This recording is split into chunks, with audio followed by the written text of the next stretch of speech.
Welcome students. आज हम आपके लिए एक बार फिर से एक नया टॉपिक लेकर आ गए हैं। इस वीडियो में हम जानेंगे बायोलॉजी से रिलेटेड एक बहुत ही इम्पोर्टेंट टॉपिक जो है जीवधारियों का वर्गीकरण। इस वीडियो में हम समझेंगे कि ये वर्गीकरण क्या होता है, वर्गीकरण की ज़रूरत क्या है, इनका इनका जो मीनिंग है वो क्या है, किसने इनका वर्गीकरण किया और क्यों किया। साथ ही हम इसमें जानेंगे कि इनका वर्गीकरण जो किया जाता है वो किस आधार पर किया जाता है। तो स्टूडेंट्स, जैसा कि आप जानते हैं कि संसार में बहुत सारे जीव जंतु पाए जाते हैं। बहुत सारे जीव जंतु जिनमें पेड़ पौधे और पृथ्वी पर रहने वाले जीव, उड़ने वाले जीव, बैक्टीरिया, वायरसेस, ये भी जीव ही हैं। तो ये इतने प्रकार के जो जीव जंतु पाए जाते हैं, इन सभी का वर्गीकरण कैसे किया जाए ताकि इनका अच्छे से और सुगमता से अध्ययन किया जा सकता है, तो इसके लिए ही ये वर्गीकरण किया जाता है। बाकी हम और आगे देखेंगे। तो आपसे अनुरोध है कि आप वीडियो में लास्ट तक बने रहिए। अगर आप ये वीडियो पूरा देख लेते हैं तो इस कॉन्सेप्ट से, इस टॉपिक से रिलेटेड कोई भी क्वेश्चन आपसे नहीं छूटने वाला। तो चलिए आज का वीडियो हम स्टार्ट करते हैं। सबसे पहले हम बात करेंगे जीवधारियों का वर्गीकरण क्या है। जब हम विभिन्न प्रकार के जीवों को उनके गुणों के आधार पर, उनकी शारीरिक संरचना के आधार पर, उनके आकार और जीवन से संबंधित प्रक्रियाओं और अन्य विशेषताओं के आधार पर अलग अलग समूहों में बांटते हैं, तो इसी प्रक्रिया को हम जीवधारियों का वर्गीकरण कहते हैं। ठीक, आप इसे और अच्छे से ध्यान से पढ़ सकते हैं। जब हम विभिन्न प्रकार के जीवों को उनके गुणों, संरचना, आकार, जीवन प्रक्रियाएं और अन्य विशेषताओं के कारण विभिन्न समूहों में बांटते हैं, तो इस प्रक्रिया को ही हम जीवधारियों का वर्गीकरण कहते हैं। तो ये हुआ इसका डेफिनेशन। स्टूडेंट्स, जब भी आप किसी एग्ज़ाम में क्वेश्चन का आंसर लिखते हैं और वो अगर साइंस से रिलेटेड हो, तो सबसे पहले आपको उसका डेफिनेशन लिखना चाहिए।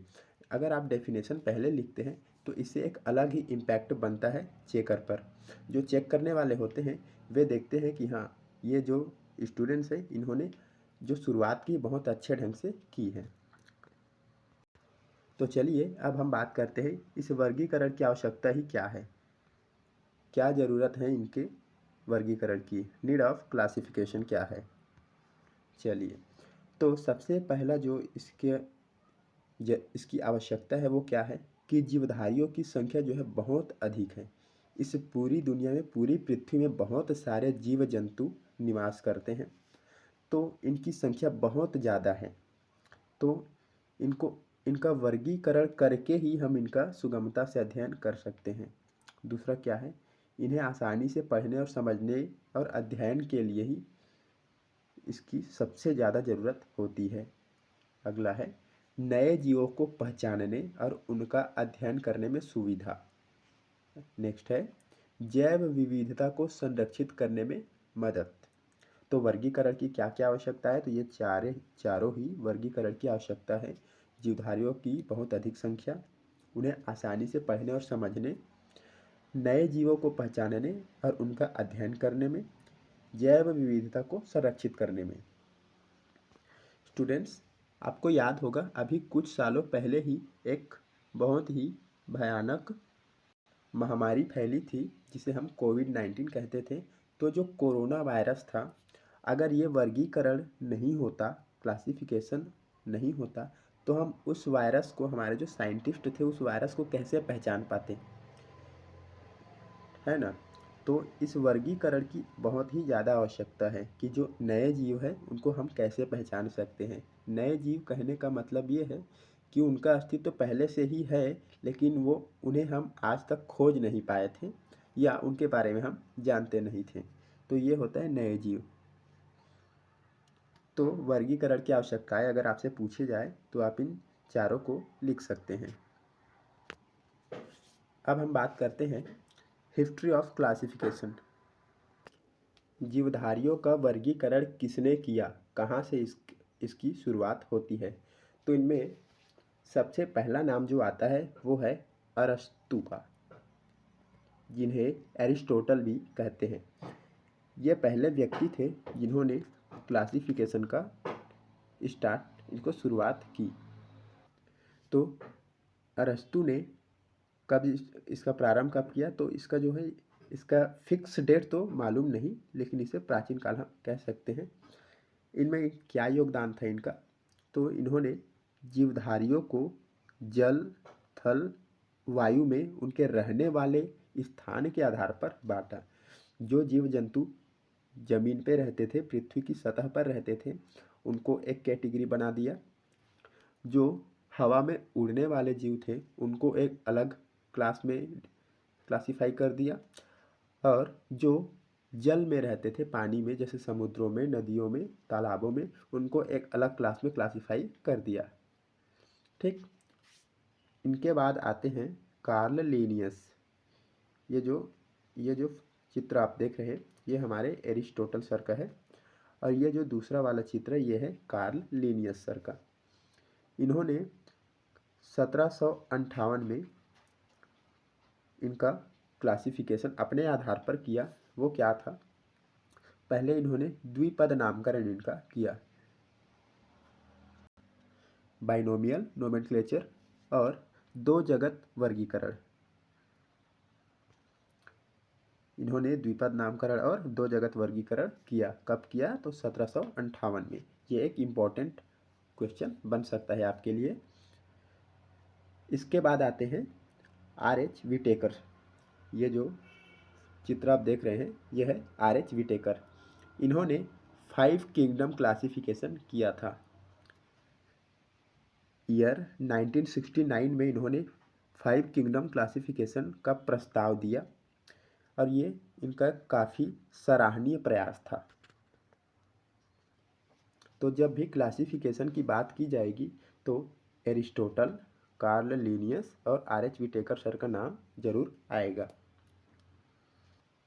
इनमें जो मोस्ट एक्सेप्टेबल जो कॉन्सेप्ट है, जो क्लासिफिकेशन है, वो है आर.एच. विटेकर का। आर.एच. विटेकर सर ने जो 1969 में जो 5 किंगडम क्लासिफिकेशन दिया था, ये ही मोस्ट एक्सेप्टेबल है। तो चलिए आज हम इस वीडियो में इन्हीं के बारे में जानेंगे। विटेकर का 5 जगत वर्गीकरण, विटेकर्स 5 किंगडम क्लासिफिकेशन क्या है। तो आर.एच. विटेकर सर ने 1969 में जीवों को 5 जगत में बांटा। तो वे क्या क्या थे। पहला था मोनेरा, किंगडम मोनेरा, जगत मोनेरा इसे हम कहते हैं मोनेरा। तो इनमें क्या क्या आते हैं, तो इनमें पहला होता है यूनिसेल्युलर, एक कोशिकी, ऐसे जीव जिनमें केवल एक कोशिका होती है।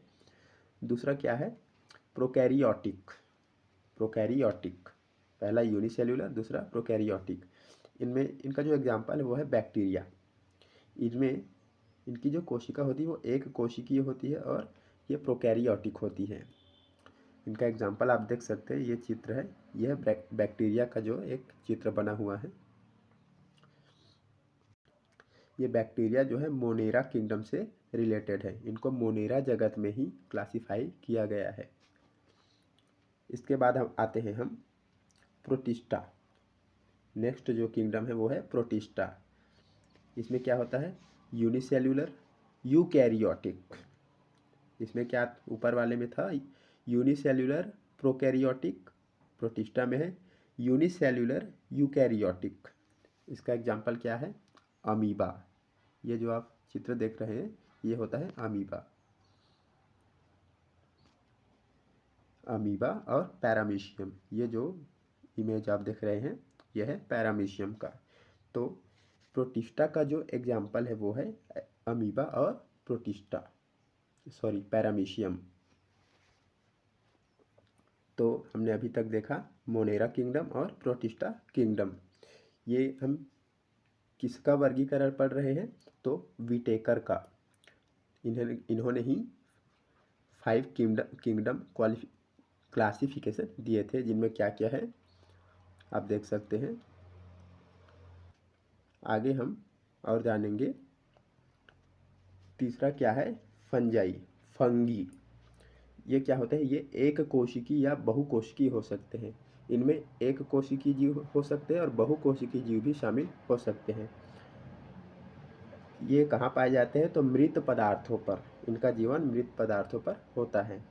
एग्जाम्पल के लिए आप देख सकते हैं, ये जो मशरूम है और ये ईस्ट है, जो फफूंद के समान होता है, ये दोनों कहाँ पाए जाते हैं, तो मृत पदार्थों पर इनका जीवन अधिक होता है।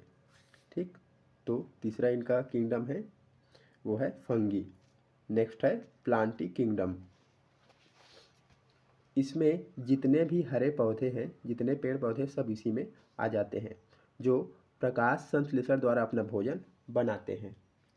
इनका एग्जाम्पल आप देख सकते हैं, जैसे आम का पेड़, पीपल का पेड़, बरगद का पेड़, जामुन का पेड़, जितने भी पेड़ आते हैं जो प्रकाश संश्लेषण की क्रिया जिनमें होती है, वे सभी प्लांटी किंगडम में आते हैं।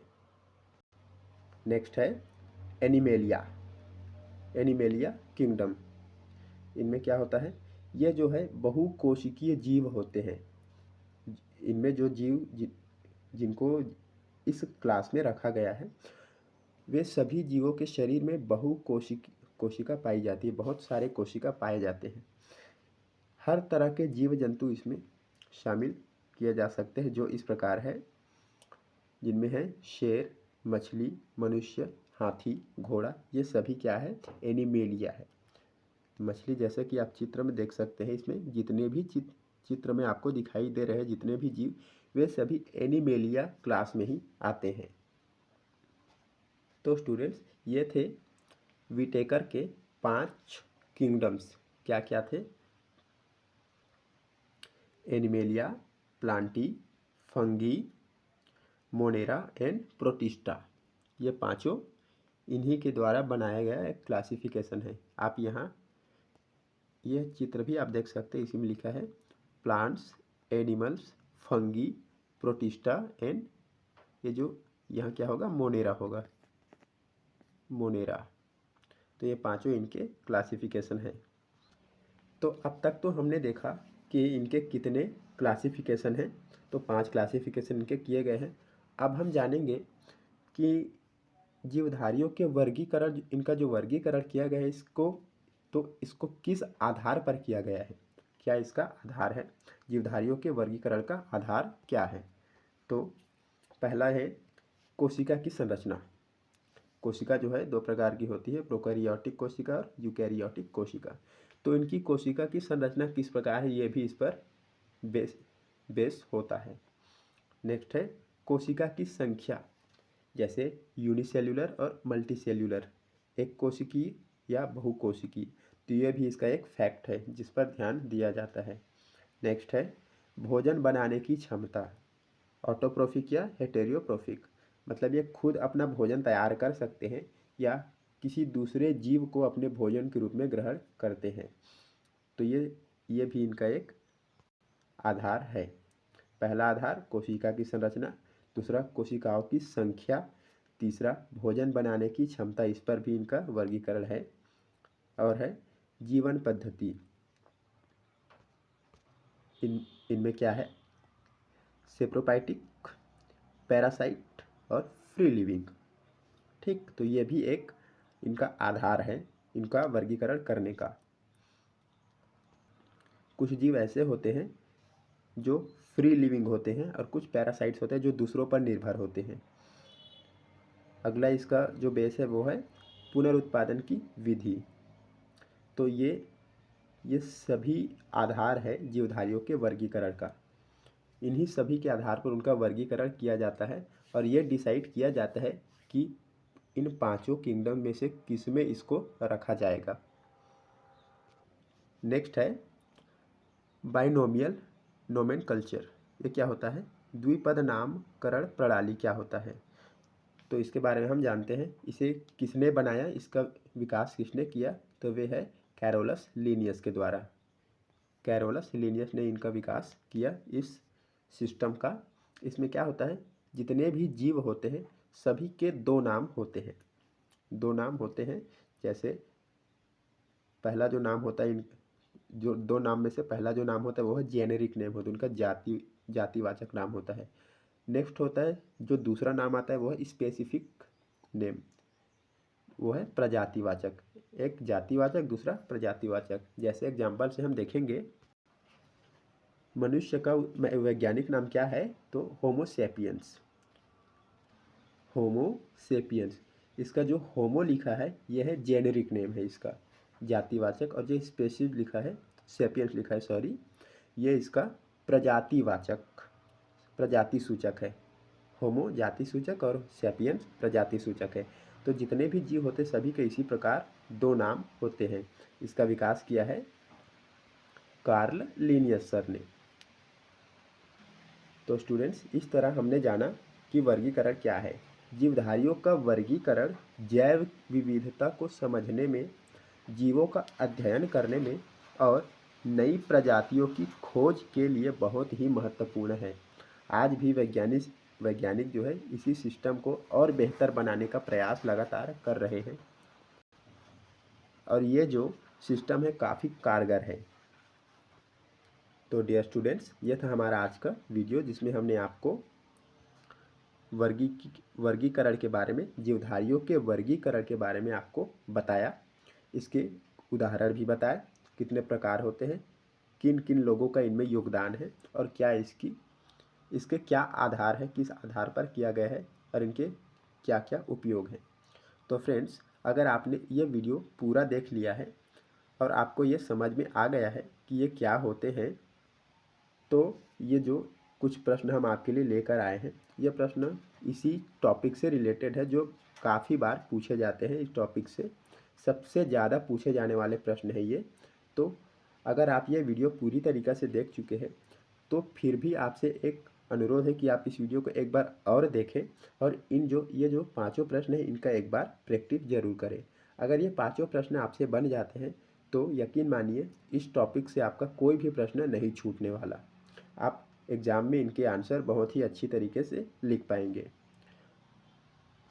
तो चलिए स्टूडेंट्स, हम अब आपसे एक और नए वीडियो में एक नए टॉपिक के साथ मिलेंगे। तब तक के लिए ऑल द बेस्ट।